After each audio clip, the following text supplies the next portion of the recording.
Hello and welcome to World Talks with me, Ashim Kumar. Tensions in the Persian Gulf are rising again after an IRGC-linked attack on a commercial vessel in the Strait of Hormuz, raising fresh questions over Iran's intentions and the stability of maritime trade. At the same time, attention is turning to Russia's next moves as Ukraine escalates strikes on Russian territory. Joining us now is Mark Toth. He's co-founder of Interep 360 and whose intelligence report forms the basis of our conversation today. Mark, thank you very much for taking the time to join us, as always. Greetings, Ashim, and to your viewers. Thank you. So, the ink has barely dried on the Memorandum of Understanding between Iran and the United States, and already the Revolutionary Guard has struck a civilian vessel in the Straits of Hormuz. What is going on, Mark? Ashim, look, I think there are two ways to look at it. One could argue that it's a memorandum of misunderstanding. That's being kind. I personally don't subscribe to that. I think the IRGC knows exactly what it's doing. It's saying yes to Trump, to his front side. But in every other way possible, it's saying no to Trump, that we're not going to do this. And they are putting the Strait of Hormuz, its present control and its future control at the center of these negotiations, saying everything, the nuclear file, ballistic missiles, support for Hezbollah, all go through the Strait of Hormuz, and that Iran is going to use that not to concede much on any of those other files. So I think what we're seeing here is just a defiant Iran that basically is being what in the West is called passive aggressive, telling you what you want to hear while actually doing the exact opposite. Right. Well, I mean, J.D. Vance has said, violence will be met with violence. And, of course, there has been a response. Do you see this as a strategic stalemate, Mark? It is, Kumar, that's a great way of putting it, but I would also argue that it's somewhat of a strategic blunder, most likely caused by the vice president himself. He is underestimating Iran, the IRGC, and their willingness to continue their fight in the long term against the United States. And so statements like extending a hand to Iran aren't helpful. Those just seem like green lights by men like Brigadier General Ahmad Vahidi, who is the head of the IRGC, basically thinking that he's cowering. And so I think from that standpoint, it's a blunder. And if you contrast that, and not to go too far into this, but if you contrast that to the approach that Secretary of State Marco Rubio is taking in Lebanon, where he's trying to do end-runs around Hezbollah in Iran to keep them tied down, Rubio, on the other hand, is just too much openness with Iran, too much trust there.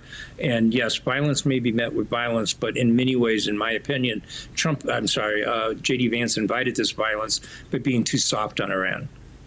Right, okay, so it looks as though the IRGC is going to use, or continue to use, locking down the Strait of Hormuz as a strategic weapon. Does that mean that Iran is basically invulnerable? Ashim, they're invulnerable to the extent that the United States keeps playing this game. And President Trump may do that for a while because he wants oil prices to come down. He may have November on his mind. I don't think, though, that it's going to work in the long term. I think that vulnerability will eventually pop up again. But for now, you're right. I think Iran has every intention of using the Strait of Hormuz almost like a accordion, where they expand it when they need to with letting ships through, and then they contract it to stop ships going through when they need concessions at the negotiating table. So they definitely are going to use this card for now. And so it creates, at least to your point, a temporary immunity that they have against the United States. I'm just not sure that it works in the long run. I think eventually the White House will see through it.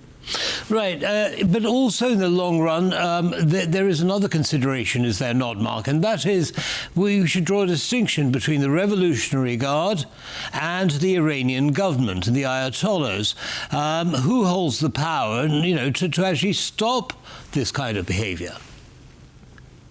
Ishim, that's a great question. It's probably the best one I've had in some time, because I still believe that it is Vahidi and the IRGC. These are the power makers at this point in Iran.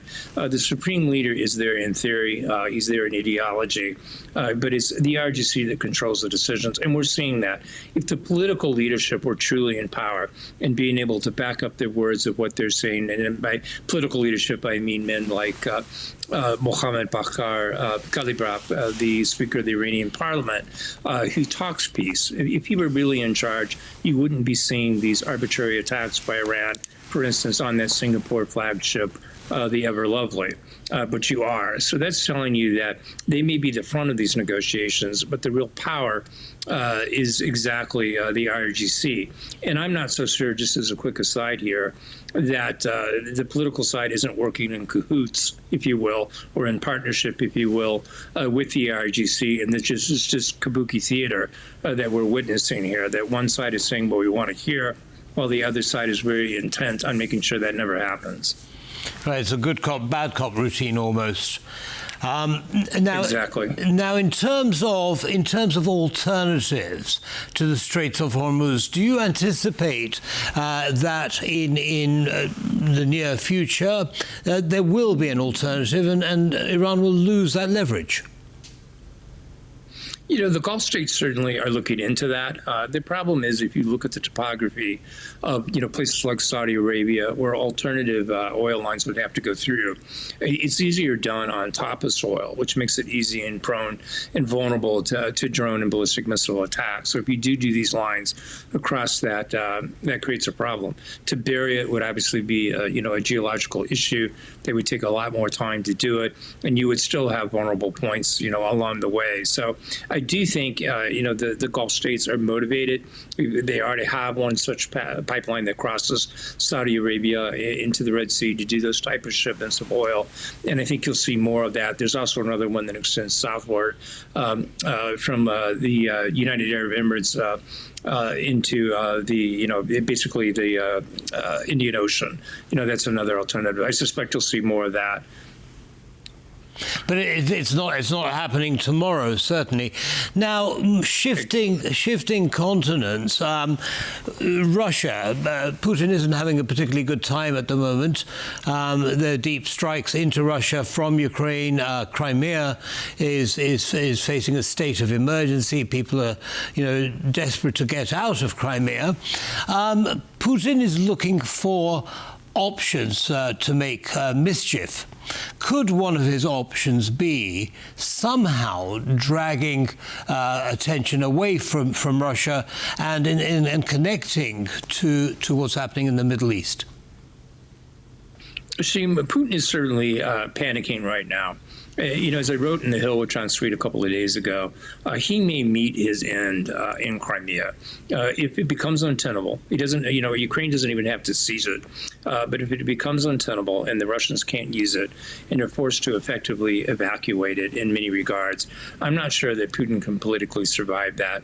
So it brings validity to your question that if Putin can't win there, and if it could be regime ending for him if he loses Crimea because of its symbolic value and just because it would be such a blow that this is something that they illegally annexed in 2014, only to lose it because of his, so-called 3-day, 7-day, whatever special military operation in 2022. He may look elsewhere. The Baltic states probably are the most logical spot for him to try to do something, to provoke something with NATO. He could try to do something with Iran. I think personally that's less likely, just because China likely doesn't want to see any more disruption to oil, since they rely heavily, 30% or so of their oil comes from through the Persian Gulf. And so, and plus anything that he's done to date, air defense systems, et cetera, that he's sent to Iran have not really changed anything at all. Could he do it? Absolutely. Is he under pressure to do it? For sure. But I suspect it would happen in Eastern Europe if it happens at all. Right, okay. Now, you mentioned China. Is there a role for China to play with Iran to actually, get them to mean what they say? Yeah, I think they could have a role, but if you look at China and the way that they approach foreign policy at this point because they're not yet a military projection type army. And that means they can't project force outside of their own region. Their Navy, while sizable and impressive at 600 plus ships, is still basically an offshore kind of Navy, not deep blue waters. So I think what they're doing is they're playing it safe. You know, for instance, I keep pointing this out, that Ukraine's largest export-import partner is China. You would think that would be otherwise, given the dragon bear relationship, where Putin wouldn't want to be seeing that the inflows of hard currency into Ukraine because of its trade with China, but it does. And so I think at this point, China is just realizing it can't militarily affect things on the ground in Iran or the Strait of Hormuz. And so at this point, it's just going to play it safe and play off both sides. It may give economic support. It certainly will buy Iranian oil now that it's coming back on the open market and aid them that way. But overall, I think they will try to influence peace, but I don't think they're going to be able to influence the IRGC to the extent that they want. I think the IRGC is determined to continue its fight against Israel and the United States, and nobody's going to deter them from that, unfortunately. Right, okay. In the last couple of minutes that we have left, Mark, I'd like to ask you about President Trump's situation at the moment. Clearly, he's promised no forever wars, and that was a concern. The November midterms are coming up for him, and that's a consideration for him. How does he see the situation in the Gulf, bearing in mind the relationship with Israel and with the Gulf states? He can't just leave Iran where it is. It's an open sore. What do you think he's going to do after the midterms? I think Trump gets it, that he's stepped into it.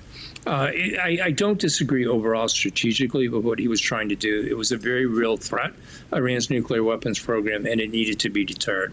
I think the IRGC, too, is an obstacle to peace throughout the Mideast with its support of Hezbollah, Hamas, and these other axis of resistance groups, and that needed to be, pushed back on as well. The problem is, I think Trump, along the way, because it was going to take longer than, the quick 30-day promise that he'd made the American public, is lost faith in his generals to be able to pull off a decisive victory through an air campaign and probably stop too soon. At the time, John Sweet and I called it a ceasefire to nowhere, and I think that's where we're at. He may argue that the nowhere now is a memorandum of understanding, that it's headed towards some kind of final agreement, but it really isn't. We're still in the middle of nowhere, purgatory for those people that might be Catholic. It's just kind of stuck. I wouldn't necessarily call it a quagmire, because I think this is just a decision Trump has made for domestic purposes to pause. And that's why I think after the midterms, dependent upon who wins and dependent upon what strength he has, I think you'll see this ratcheted up again. Now, the only caveat to that is perhaps the IRGC will overplay its hand in the meantime, or intentionally overplay its hand, thinking this is the time to strike and heat things back up themselves. But time will tell. Right. Of course, another consideration that, well, of course, President Trump in the States, but around the world is the price of fuel, gasoline, and so on. And that is another weapon in the Iranian toolbox. Again, alternative ways to access fuel that doesn't need to come from Iran or through the Straits of Hormuz. I mean, America has fuel. Perhaps, do you see any changes to that dynamic, fuel supplies around the world? I don't know that it can change it in time, just because of the amount of time that it takes to bring oil fields, et cetera, on the line and to get it to market. But I suspect that it will change policy. You have countries like Great Britain that are not willing to mine the North Sea oil fields as much as possible. It may change direction. So I think directionally, ashamed to your question, that could happen over time. But I think in terms of a practical matter, in terms of how it impacts this conflict, probably won't happen soon enough to alleviate that concern if and when the IRGC decides to effectively close the strait once again, and you see oil prices, which are roughly $75 a barrel, go back up to over $100. Right. Well, we hope that doesn't happen in the near future. Mark Toth, as always, thank you so much for your analysis, and have a wonderful day. Bye-bye. A pleasure, Shane. Good evening to you. Thank you. And that brings us to the end of this episode of World Talks. Don't go away. World News coming right up. Goodbye for now.